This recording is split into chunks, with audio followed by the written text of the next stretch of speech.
I will count you in just a few seconds.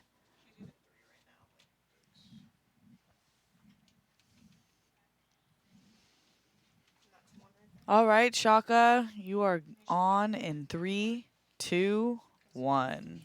Welcome, After Buzzers. You're watching Pop Crime Weekly, where tonight we talk State of Texas versus Amber Geiger. We look at the facts, the trial, and the post-conviction fallout. Stay tuned for more. I'm Maria Menounos, and you're tuned in to AfterBuzz TV, the ESPN of TV talk. Now, let the buzz begin.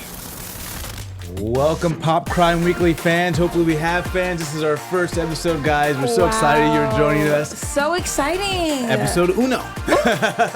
I'm your Thank host, you. Shaka Smith, and I'm joined by Thelma and Bezaway Daniel, AfterBuzz TV vet. Okay, I'm here and I'm so happy to be here with you guys. This is something we're both very passionate about, so we're happy to share this with you guys. Yes, sure. and you've seen her before, Queen Sugar, Succession, This Is Us. Yes. So hopefully she's a familiar face to you guys, and if not, you will get to know and love her. Yes, definitely get to know us both. Yes, and then how are you doing? I know you just took the LSAT, right? I did just take the LSAT. It went really well, but as you know, I feel like it's something that is more about what we're doing as well. So it's not enough to just want to do these things or be passionate about them. A lot of times I want to see how you're making that impact in your everyday life from sharing it with people like here, but also just kind of taking the one step at a time, in our everyday life. And so it I'm hasn't excited been- about that. It hasn't been too jarring stepping back into the world. I know sometimes before a big test we kind of retreat. It has been. You know me. I literally had to cut everyone off. And honestly, there's nothing wrong with that. You have to take those moments because, you can't have fear of missing out. I think a lot of times in the city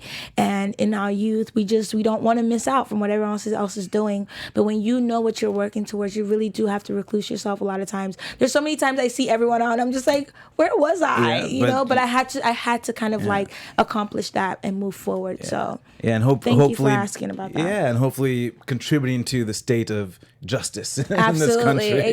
Exactly. Hopefully we can walk the walk. Yeah, exactly. So we got to break down this case. Of course, we have our news and our gossip, Yes. and we have our special segment for you guys, Election 2020, where we talk about how this case and whatever cases we're looking at in the future are shaping the election and what the candidates are talking about. Yeah, really just kind of discussing the political implications, of course within the election, but of course above as well. Exactly. But let's first take a look at the facts here in this case. Let's get into it. So we have Judge Tammy Kemp for the DA, for the district attorney, got Jason Hermes, the DA, for delivering the opening statement, and for the defense, Robert Rogers. 31-year-old off-duty officer Amber Geiger, uniformed at the time but off-duty. She walks in and unfortunately kills Botham Jean, 26-year-old accountant from St. Lucia. This happens at the Southside Flats, downtown Dallas, September 6, 2018. And we're looking at a jury pool. We have 10 of the 12 jurors are of color, 5 black, 8 women, 4 men. And of the 4 alternates, they're all women, 2 black and 2 white. And so the prosecutor, of course, has their set of facts, and the defense has their set of facts.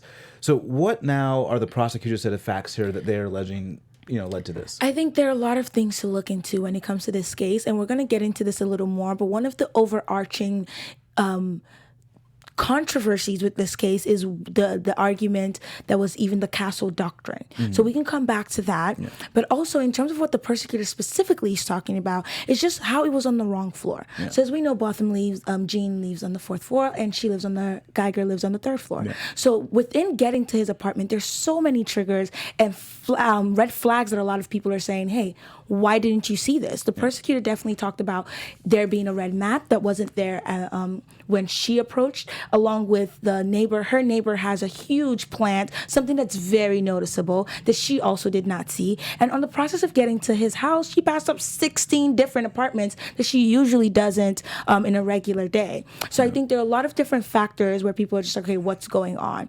And one could say, oh, you were tired. Okay, but at the end of the day, we work, even in the entertainment business, you work 13-hour shift, 14-hour shift. That doesn't change your cognitive ability, especially adding the fact that you were able to have a conversation with your lover, which was also recorded by witnesses. So there are a lot of different things that I think come into this case. So it's definitely not black and white. Yeah, and that conversation, they said, ended at 9:55, which was about 3 minutes before Botham Jean lost his life. Exactly. That's very true. Yeah, and so they brought up a number of things. They also brought up the fact that the 4th floor was open air versus the 3rd floor, which was closed.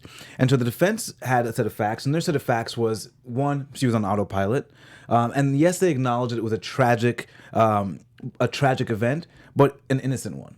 And they said that Amanda Geiger, even getting to this position on the police force, had overcome adversity. And they really tried to paint a picture of Amber Geiger, the person, in presenting their set of facts. But of course, we had the testimony to back up some of this. And the testimony didn't always seem to kind of back of the full story. Yeah, but the prosecutor also talked a lot about, as we know, social media, nothing is taken away. Yeah. They were able to comb through her social media, and she did make a lot of troubling comments, one including one working a Martin Luther King Day parade at a point. She did make a comment saying, somebody was like, oh, when is this going to end? And she said, when MLK is dead, and oops, that already happened. Yeah. So there was also that already, there were little nuggets that the persecutor definitely introduced in terms of showing some kind of racial bias when she also talked about gun violence, saying, I'm already dressed for your funeral, don't mess with me. So some of those things kind of alluded to somebody who's already trigger happy. So that could, of course, add to the anxiety of it all. But I think that just painting that narrative, I think that's really what helped the jurors in this situation, and the persecutor in this situation. Yeah, that brings it to some of the evidence they presented, which I thought was important, because at the end of the day, it comes down to that reasonability. Was this even a reasonable action? Was passing the 16 apartments reasonable? Was once you got there, entering the apartment, deciding to he's pull your drinking gun? ice cream, and it's...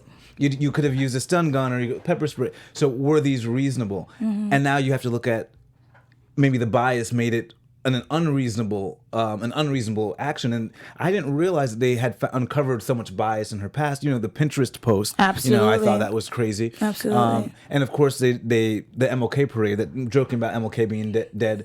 And then they had, between her and Martin Rivera, the guy that she'd had the affair with, the married man that she had the affair with. And of course, not that I'm shaming Emmy. And of Roll course, back. he testified that affair had ended, but they continued just to flirt. But that's what he testified to.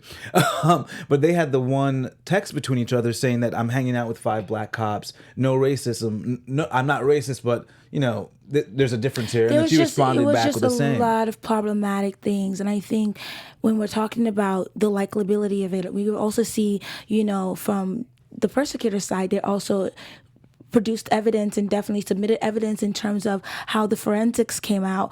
And from what we assume, the way that he was cowering over Botham Jean, it does show that he was either like trying to retreat, which adds to his story as the persecutor story, but also whether he was already down and standing up. Neither of which are things where you're in a space of immediate threat, like you said, where your immediate action is lethal force. And also, furthermore, as a police officer, you're training within that police department, the Dallas Police Department, is to call for backup, which is less than 2 miles away. So there were a lot of different options that she had, that the persecutor definitely introduced within the trial. And I think that's what kind of made it clear, like, okay, when you had options, so what else? Yeah, and I wonder if our viewers are wondering the same thing, or what our viewers are thinking. Do you have a couple words about what you guys might be sharing with us in the chat? Oh, well, as of right now, we definitely have a couple of people just wanting to know the basics, and I think that that's where we're at. A lot of people, it's easy to get a lot and it's kind of hard to filter through the basics, but I think a lot of people are really just asking for the facts and trying to figure out what the next move is. But a lot of people are talking about the hugs, which we will get to, so let's just pace ourselves. Yeah, and of course, guys, we want you guys to give us 5 stars. If you're on iTunes, make sure you're subscribing, you're liking, you're giving us great comments, wonderful, beautiful comments. We really do appreciate your guys' support for making us the ESPN of TV Talk. Of TV Talk, Thank you, guys. But yeah, let's delve in a little bit more to our actual testimony. As we said, we talked about the red mat. We also talked about Texas Ranger Michael Adcock. He was the one that took photographs of Geiger in the uniform. And on the uniform, she had 2 magazines, a stun gun, pepper spray, handcuffs, a radio, and of course her gun. So she had options here. She had options. She had the pepper spray. She didn't use that. She had the stun gun. She could have used it. Was there any person's testimony that you found more compelling than any others? I think that there were several. I think that, first of all, the fact that this is playing out in the public eye, there are a lot of things that came into play. So before we even dive into that, we can also look into the fact that the 911 call, right? Over 10 minutes long, very lengthy call. At no point does she say, I was afraid for my life. It was all, I'm so sorry, I made a mistake. Of course. But it was never I'm afraid of my life, for my life. So that's something we're definitely going to touch back into when we get back to the special segment talking about the political implications. But when we talk about somebody who was very compelling was Joshua Brown's interview was very compelling. One, he was already afraid about a lot of things that were going on. So when you have a witness who is, feeling like this is their civil duty and they're putting themselves and putting like the truth and putting their commitment to the truth above their own personal safety, I think that comes into play as well. And just talking about how he definitely said that he saw through the peephole, he saw Geiger on the phone, which corroborates a lot of the different theories that we already have. And I feel like that right there is a direct correlation to her being of sane mind, of, immediate, like that kind of commemorates that relationship between her and her partner. Yeah, and there was talk about the fact that she was texting Martin Sexting. Rivera. Well, I don't want to give that quite the characterization 'cause at the time, but texting him after she had shot Botham Jean while she's on the phone with 911. What did you think about that? Did you think that, tended towards her guilt or her not guilt or her bias in the way she was treating Botham Jean? I don't think that is in itself the issue. I think for me, it's a bigger issue. Whether, we do know the sexting happened at some point. I don't know the exact moment, so let me not insinuate in that. But I think the bigger issue is that leeway, right? So you're comfortable enough that you're not handling it the way that a lot of things would have been handled if it was somebody else who was not a police officer. So I think a lot of the issues that we saw protesters even talk about was the fact that, they felt like she was coached. Yeah. There was direct orders, and it was definitely transcribed that there were direct orders when she was transported from the crime scene to the precinct to turn off the recording within the car. So I think those little things of special treatment definitely they don't leave anyone in a space where we're able to really empathize in that moment. Yes, and then we get, I guess, the actual conviction. She gets convicted of murder, and then she's going to get 10 years. But two things that the judge allowed. Well, before we even get to the sentencing, the judge allowed the use of that castle doctrine. That was my biggest thing. Which I thought was problematic. So the castle doctrine, as we know, is a doctrine that says you can use deadly force if someone has intruded in your home. Yeah, it's an intruder. It's basically it's a like stand your ground defense. It's basically a stand your ground defense. And so exactly. So Texas has it codified into law, and it's for your own home. And so this was at least one of the first times I've seen in my legal career where they allowed someone whose home it wasn't to use the castle doctrine. But I think, but the thing is, and I think the jury obviously did not really take it into account, because if they had, then she should have gotten off. Based on the castle doctrine. No. I think they absolutely did, because the jury was given an option of a lesser charge. They could have charged her with manslaughter, but they didn't. They chose not to. Even within the case that you are allowed to use the castle doctrine, which a lot of legal experts have been arguing back and forth as to the legitimacy of that even being allowed as a defense. Yeah. But furthermore, even with all of that, she was still charged with murder. Well, I don't believe so. So here's the castle doctrine is like a complete defense. It is, but the judge has to, prior to the trial, the judge has to either admit or dismiss it. And the judge chose to say, okay, you know what? We can't allow this as a defense. Yeah, but the jury didn't buy it, though. The jury obviously rejected it as a defense, because if the jury had accepted her use of the castle doctrine, then she would have been found not guilty. But what I'm saying is, even within whether it being accepted is within the institution of the courthouse. So whether the jury makes their personal decisions or not on that and choosing to accept it or deny it, that's definitely up to them. Yeah. But I feel like within all of that and within having the castle doctrine, we still have a lot of issues that really had people have an outcry, because at the end of the day, we see a lot of special treatment that was given to Geiger that wasn't given to a lot of people. Well, and I think the randomness of it all is the real issue. Whoopi Goldberg said something that really stuck with me, and I think that's why she said that's why people are kneeling. Yeah. It's because of the randomness of it all. Yeah. This is a defense that I get to protect my home. In this situation, Geiger is the intruder. Well, I'm glad the defense not the defense, I'm glad the jury rejected that argument, though, because the judge shouldn't have allowed, race aside, that I just have not seen an argument for that before, allowing someone whose home it's not to use a castle doctrine. When you're just saying from a legal standpoint, it was just ludicrous, and I was like, but I'm glad the jury rejected it, because hopefully that sets at least somewhat of a precedent that it's not an argument that the jury should be considering when the intruder it's not the home of the intruder. But I think it's less about the home, but like you said, the state of mind. So that's where it's coming from. It's like if you're in the state of mind of autopilot. Well, that was the argument they made, and that's the argument the judge bought. But I thought that was ridiculous. Oh, of course, it's not which her is home. why we're happy. The whole point of the castle doctrine Thank is God for democracy. Home. Exactly. That's why we have people. We have a jury who can also like definitely step in. So I think there were a lot of.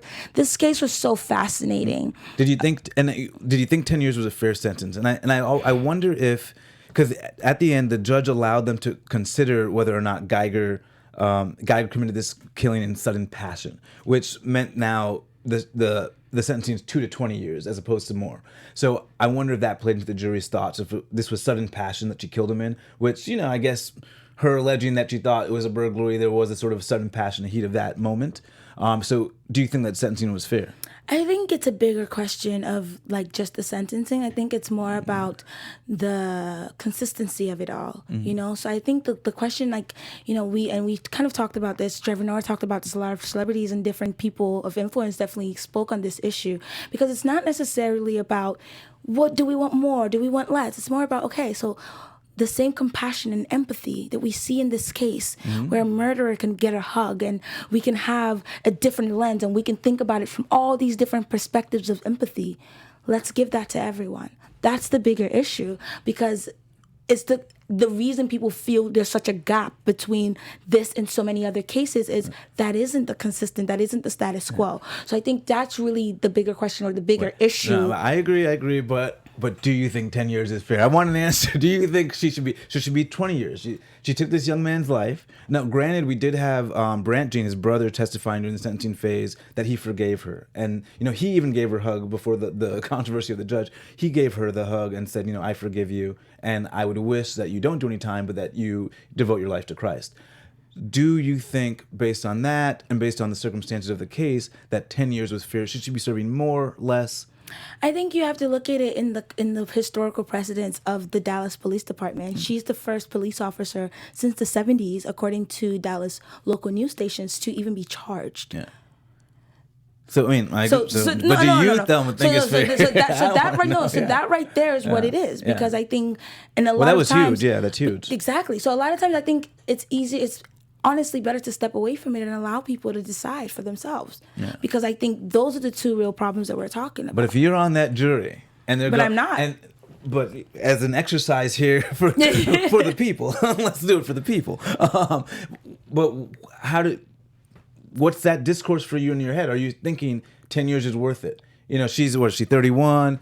She's out. She's up for parole in 5 years. I think that. So do you think that's a fair sentence, or should she be getting more time? I think it's about consistency. But in this case, it's still about consistency, and it's still about equity. And so you can't answer that question. It's not about answering it. It's about a new precedence. Yeah. It's like, is this the same precedence that everyone else has gotten?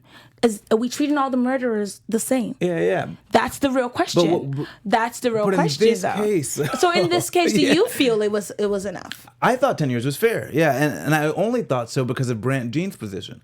If Brant Jean had not said what he said in defense of Amber Geiger and doing no jail time, I would have said she should have gotten like 20 years. I thought 20 years would be more appropriate. I thought she took this young man's life through no fault of his own. I thought she had so many opportunities based on the evidence that I had seen presented to avoid that, because she's in the hallway.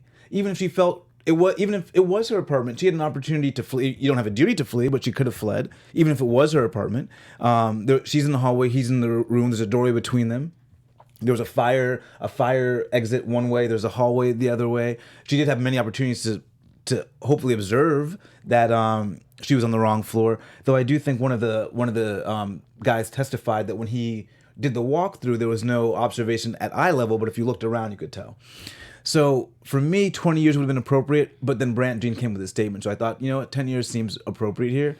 I think that for me, when watching the unfolding of that trial, Brant Jean, that to me does not have an effect on what her sentencing should be. Yeah. Because at the end of the day, again, it just comes back to let's all treat people with the same consistency. And I feel like based on that precedent, it's absolutely not fair.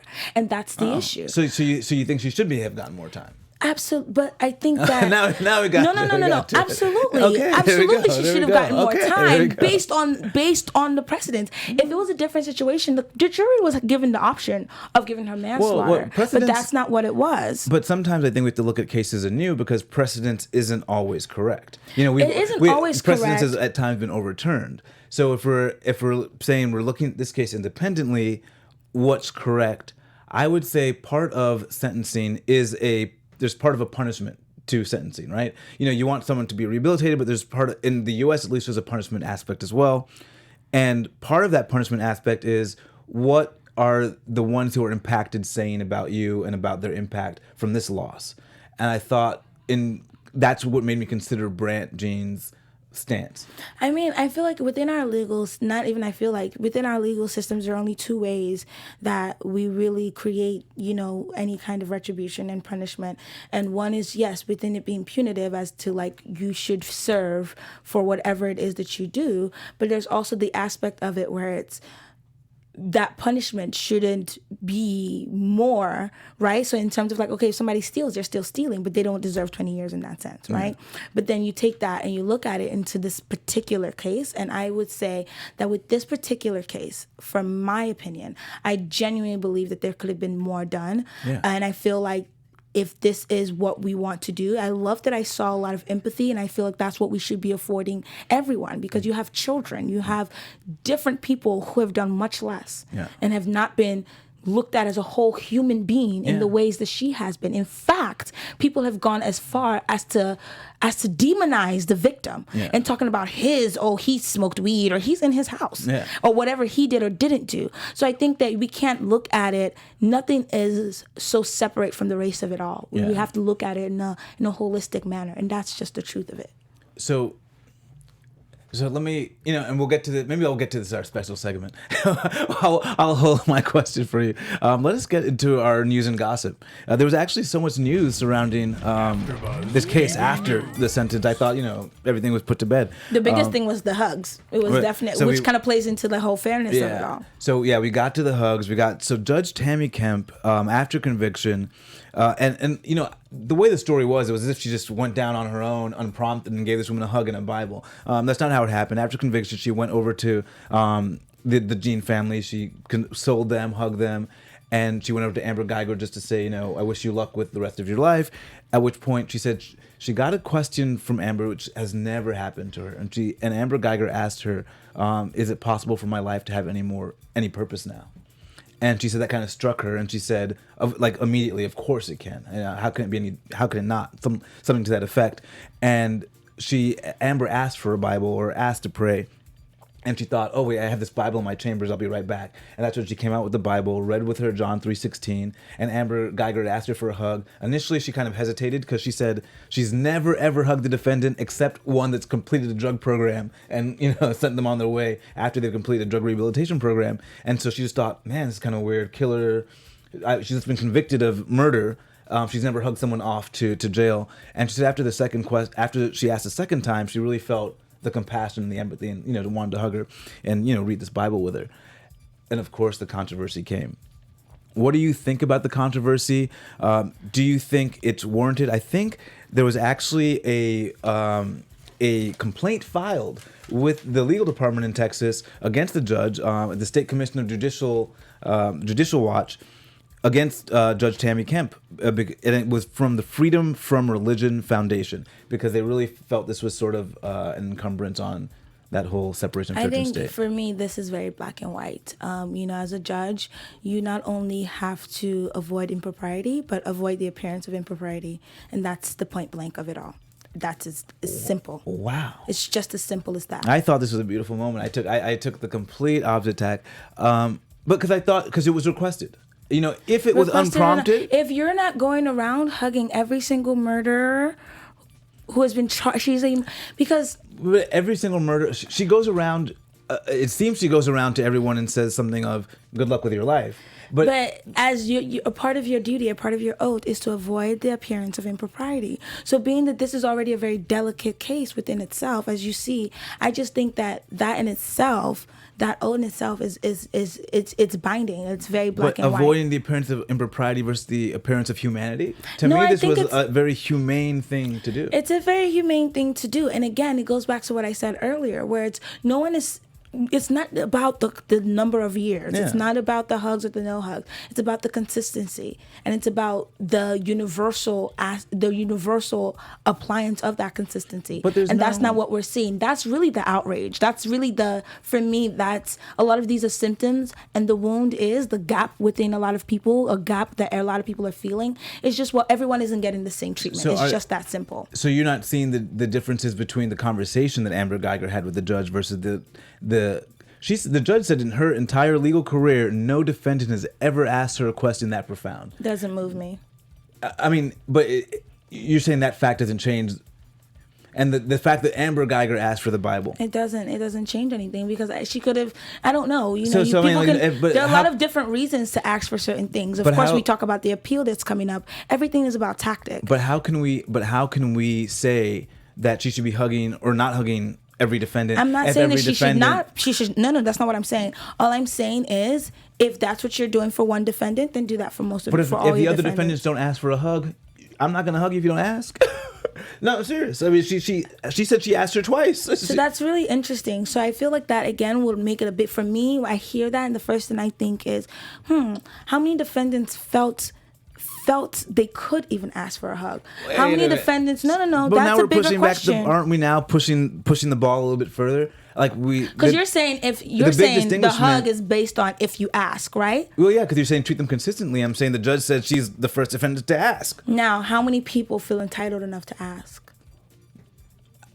That's almost an unanswerable question. Great. But the fact is they didn't. So why are we going to now persecute someone who did ask and get the hug? No, we're not persecuting somebody that did ask. I'm just saying at the bottom line of it is a judge is supposed to avoid the impropriety and the appearance of impropriety. Yeah. So being that some people already feel, or some people may have, this is a very controversial ruling in terms of the sentencing, now giving her a hug, that's giving more MO, which is definitely why that even exists, right? Because that's giving MO to the side who might say, oh, look, there is a relationship. Oh, she's getting this treatment because she's a police officer. If she wasn't a police officer, so you're only adding more fuel to the fire. I agree, unless you say she's the only one that's ever asked. And that to me, then, okay, that obviates the question. But I mean, I don't think that changes much, because I feel like I can't speak for Supreme Court justice. I can't speak for other judges. I definitely think that the beauty of the humanity I love the humanity of this case and the questions that we're asking, and the real conversations that are coming off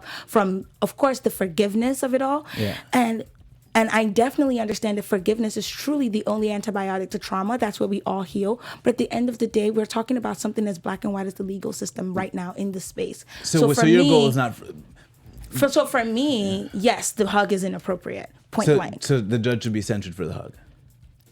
I think the hug is inappropriate. It's not up to me as to what the ramifications it's not up of to that. you, but should she be censured? A complaint's been filed, so should they take up that complaint and censure the judge? I think it depends on what the complaint says. I haven't read it. I haven't looked at it. So I think it depends on the angle in which they're arguing it, because we're talking about two different things. That was a religious complaint. I'm talking about I think the heart of this complaint, legal complaint. I think the heart of this complaint is the separation of church and state, but also the appearance of impropriety because of the separation of church and state. So you think Judge Tammy should be censured, Judge Kemp should be censured for this? I can't speak on that because I didn't see that. No, but you're talking, the religious aspect is very different from the legal aspect of it all. But even based on what you're saying, because of the appearance of impropriety, should she be censured for that act?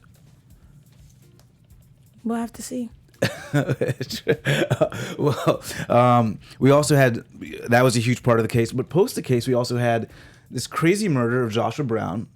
Talked about it a little bit earlier. One of the key witnesses in the case. Mm-hmm. He was the one that really, I don't want to say anybody would have had an intent to misrepresent the facts, but if anyone did, Joshua Brown would keep them from doing so, knowing that there was someone else who had actually heard much of the altercation that took place. And saw as well. Yeah, exactly. I think through the peephole or something. So Joshua Brown, a few days later after the conviction, is himself murdered.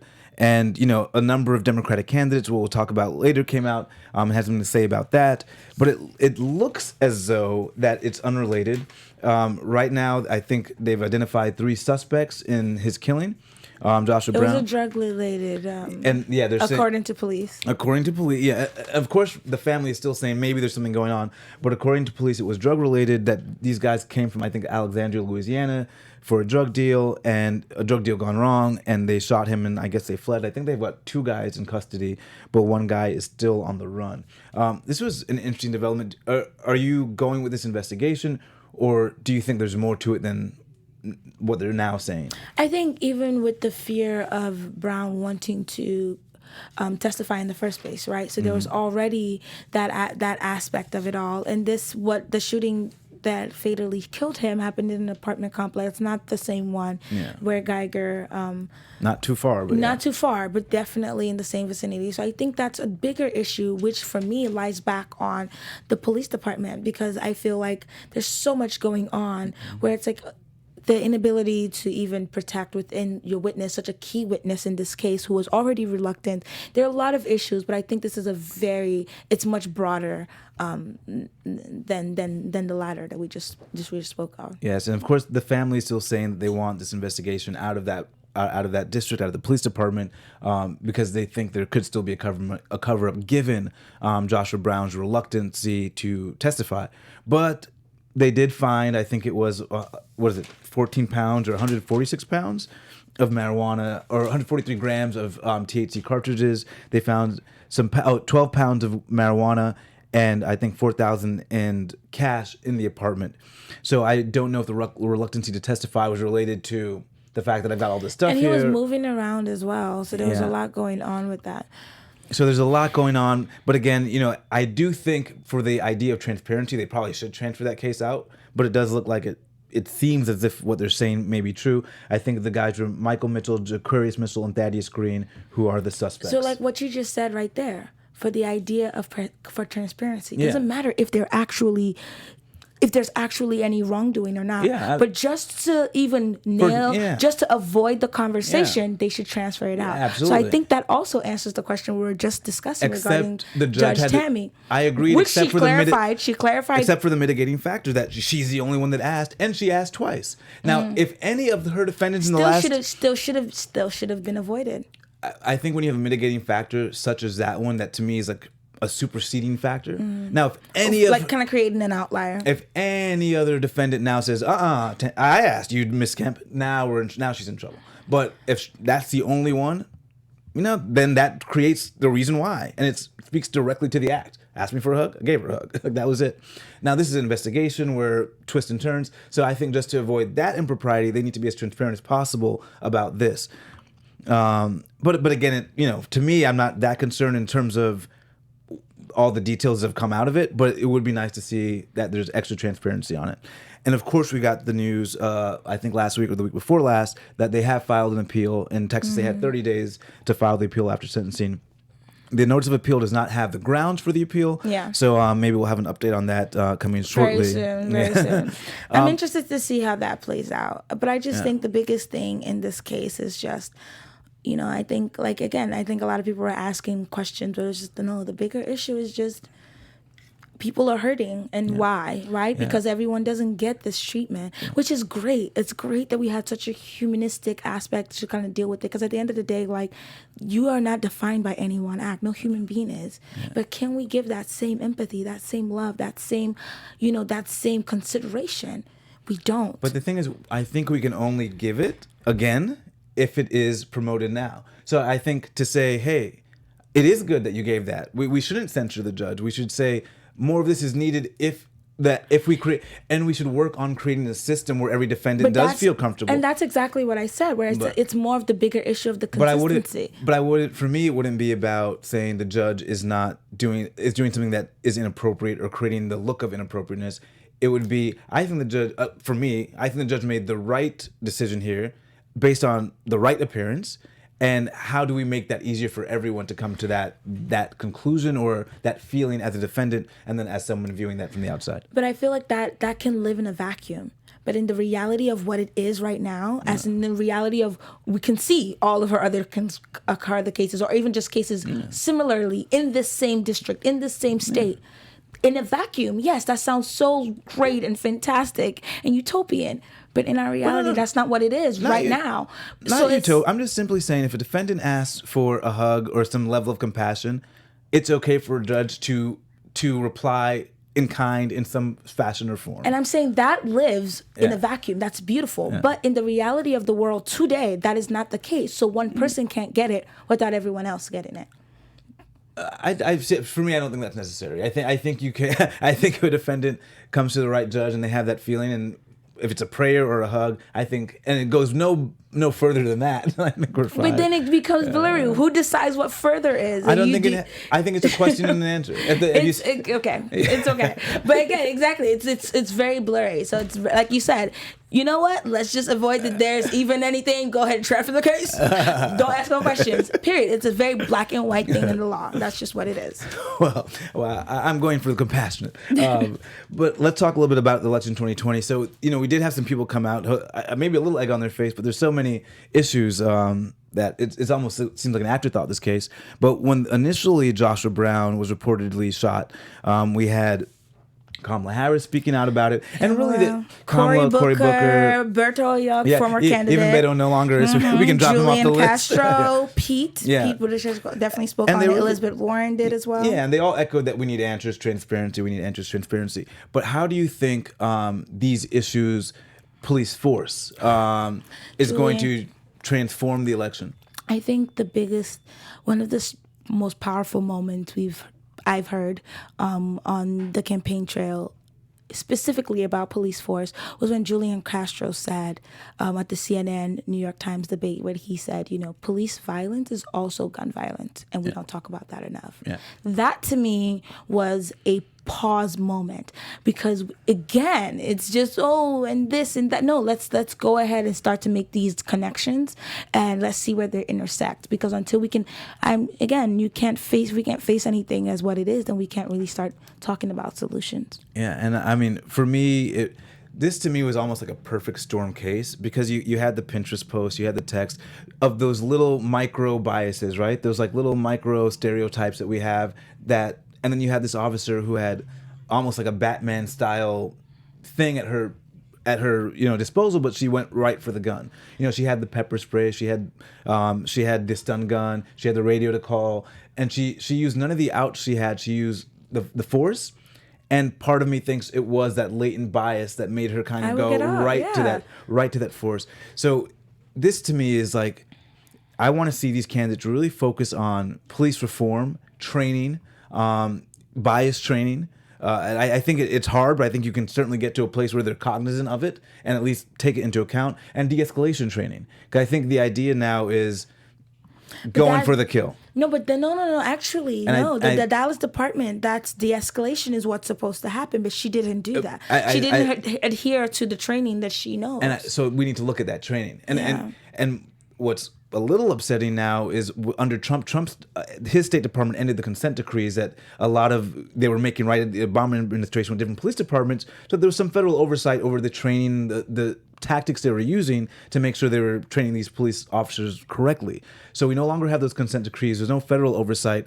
So you hope now that Dallas is taking a look at that training and saying, how can we better this training? But it's all going to be internal. Yeah, I think something that was really important that came out of this trial was just, we've heard a lot of times where police officers now feel, just because we've seen the Supreme Court kind of uphold it, right? You're fearful for your life, boom, that's all you need to say. Yeah. So I think the prosecutor was very smart in, again, laying out these biases, not just the racial biases, but also the trigger-happy biases, where it's like, I'm already dressed for your funeral, don't try it, those little moments. So it shows not only do you already have this racial bias, you're also trigger-happy. So then now, adding to that, where now the prosecutor did a really great job of kind of like laying it out for people to understand in a very palatable way. Mm-hmm. And I think that, again, nobody is defined by any one decision, but just being that she was this praised police officer, and this is what happened, and then to kind of like juxtapose that to the 911 call, which was very long, very lengthy, and never included any fear for my life, and then that again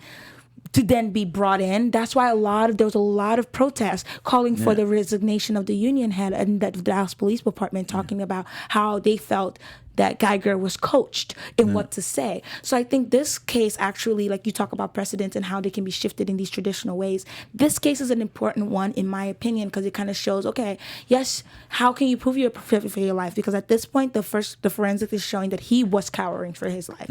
And you intruded him. So it was just like, it was so many things, you know what I mean? So we have a lot to learn. Yeah, but I will say on the forensics, they showed the angle was going in at an angle, which would relate to two different scenarios. Yeah, so the prosecutor is saying that meant he was cowering or he was raising up from a seated position, whereas the defense is saying that he was more leaning towards Amber Geiger. I mean, but there was already like a barrier between them, and he was eating ice cream, and he was at ease. They did have a defense. I want to highlight they did have a defense, but I tend to go with the prosecutor's theory of the case, or I do go with the prosecutor's theory of the case, that he was really rising up. I just think it's really interesting. The entire defense of the case was, again, problematic to say the least, but it was really interesting to even like see the leeway. But we'll be able to kind of unpack that more when we see how they approached the appeal, because I think that's going to be very telling. Well, to me, it's something procedural, maybe on the jury instructions, or I don't know how they're going to appeal. How do you think the jury? Because that was a very key aspect to this case, the dynamics of the jury, something that we don't see very often, especially within this context of the Dallas Police Department. Yeah, it seemed like obviously the jury was picked fair. They didn't certainly try to make it an all-white jury or anything like that. So I think the jury was fair. But I'm wondering if there's something in the jury instructions that they're going to try to attack on the notice of appeal. Because, that's where they typically goes, some sort of procedural alley, unless they have some sort of, I can't imagine they have some new evidence that would change the game, but we will certainly see. Yeah. That was awesome. It was definitely a lot to discuss. So much to discuss, and I'm excited for the next case that we'll be discussing. I am, because there's just so much going on, and I think excited is the word, but it's also just I'm happy for the opportunity to kind of talk through it, because a lot of times, and which is why we also don't want to jump with we want to give our opinions, but we also want to give you guys the opportunity to come up with what you think, right? Lay out the facts, lay out what we have, and kind of present our opinions, but also we'll be very happy to hear yours. So hit us up in the comments. Yeah, and this was actually exciting because this case is finished, for the most part. Some other case we'll be looking at will be in the thick of it, so we'll see how it goes. Yeah. But where can they find you online? Well, you guys absolutely please reach out to me. We can talk all day. You can find me on Instagram at Thelmy and Twitter at ThelmyMD. And you guys can find me on Twitter, Instagram, and Snapchat at Shaka Strong. See you guys later. Thank you so much. Our founder, Keven Undergaro, and me, Maria Menounos, would like to thank you for tuning in to AfterBuzz TV. Remember, we're not just the first, we're the biggest in the world, and we're the only destination for all your favorite TV shows. Whatever you crave, we've got it. So go to AfterBuzzTV.com and check out our lineup. Buzz you later. The views expressed herein are those of the hosts only and do not necessarily reflect the views of AfterBuzz TV or its owners or principals.